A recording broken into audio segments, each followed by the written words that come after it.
Bom, pessoal, vamos esclarecer um pouco a questão de compactação e condensação do DNA. No vídeo de núcleo celular, vimos que a unidade básica de compactação do DNA é o nucleossomo. Veja no esquema que o nucleossomo vai formando uma espécie de colar de contas, conhecido por fibra de 10 nanômetros. A associação com estonas H1 causa um entrelaçamento, levando ao segundo nível de compactação, a fibra de 30 nanômetros. A compactação vai aumentando, constituindo alças de 300 nanômetros. Essas alças se enovelam, formando uma estrutura bastante compacta, com 700 nanômetros. E, finalmente, no último desenho, a estrutura de grau máximo de condensação da cromatina, o cromossomo, que é foco deste vídeo.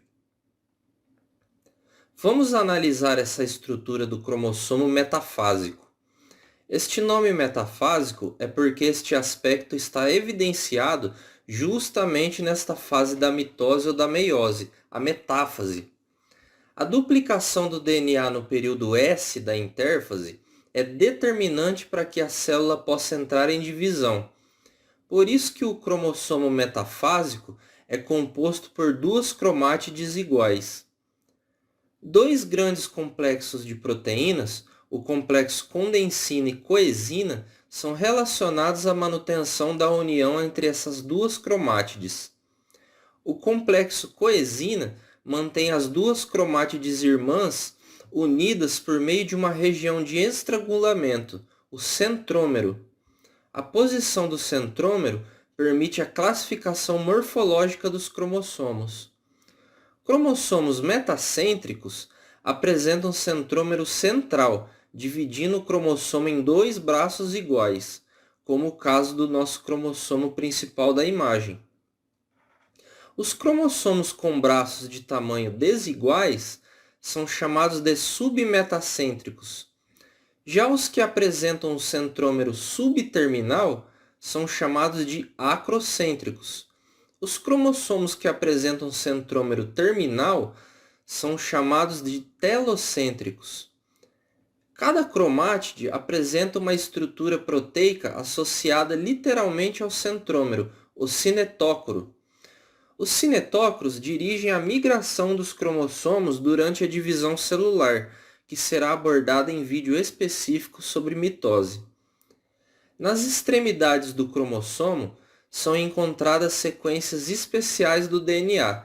Em humanos, a sequência timina-timina, adenina, guanina, guanina, guanina, que constituem os chamados telômeros.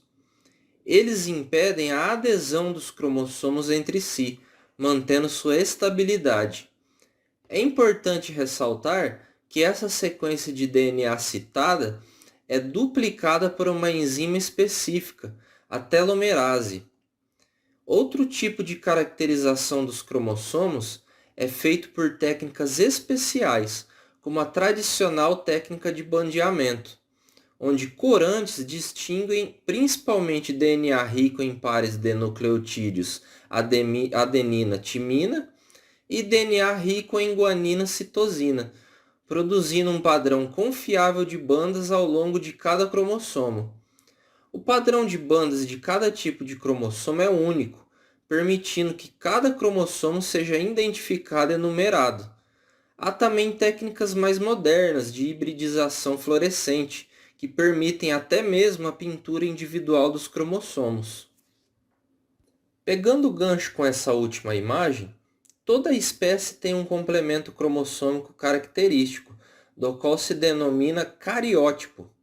O cariótipo é o conjunto de características constantes dos cromossomos da espécie, quanto a número, tamanho e morfologia.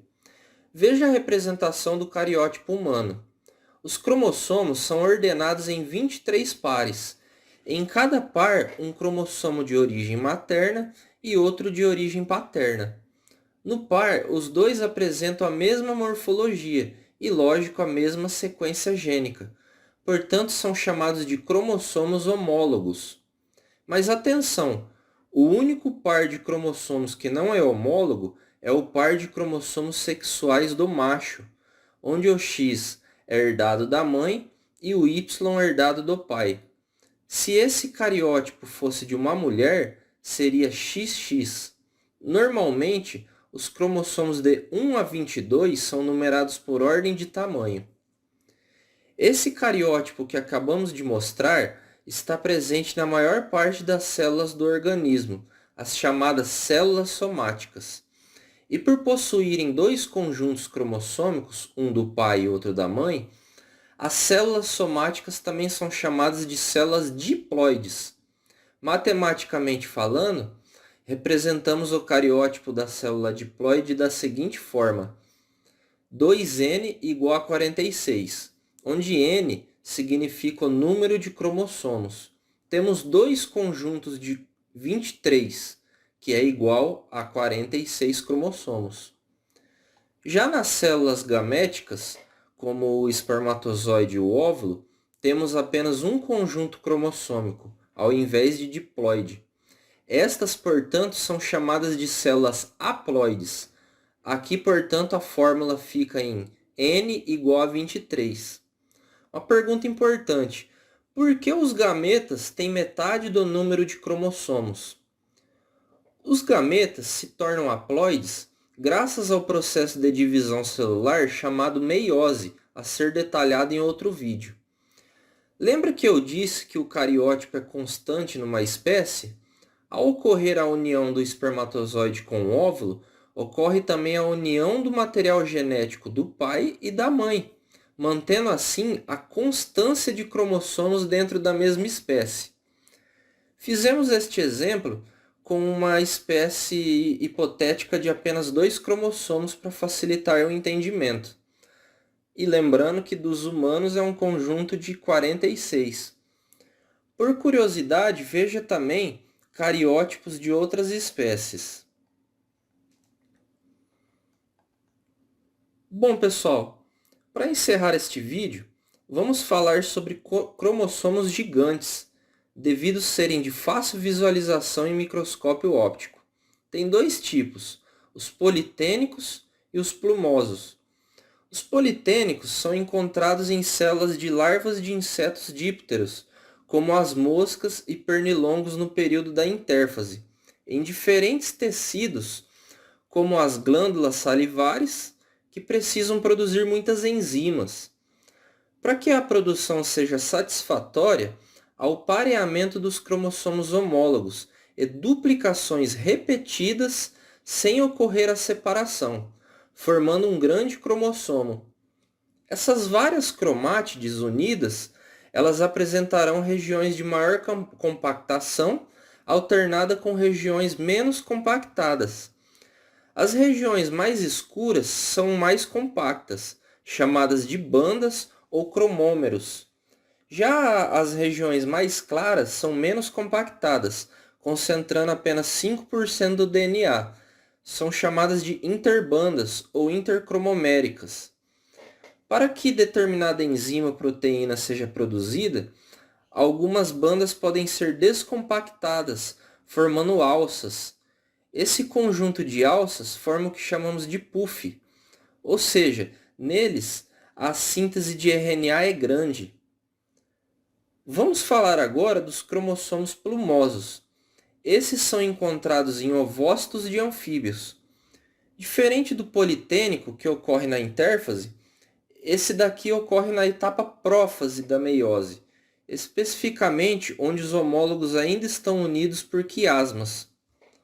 Portanto, cada cromossomo é constituído por duas cromátides, onde também possuímos as regiões cromoméricas, que são as mais compactadas, e intercromoméricas, as menos compactadas. Assim como nos cromossomos politênicos, algumas dessas regiões cromoméricas se descompactam, formando as alças. Nestas alças ocorre grande síntese e acúmulo de RNA, pois neste período o ovócito está crescendo e precisa de material macromolecular para posteriormente atender às necessidades do embrião. Veja que, diferente dos politênicos, aqui não teve diversas replicações de cromátide, inviabilizando a formação do puff. Então os RNAs ficam mais visíveis, conferindo ao cromossomo o aspecto de uma pluma. Por isso o nome cromossomo plumoso. Bom, pessoal, eu espero que o conteúdo tenha ajudado. Qualquer dúvida, poste aí nos comentários. Até os próximos vídeos. Abraço.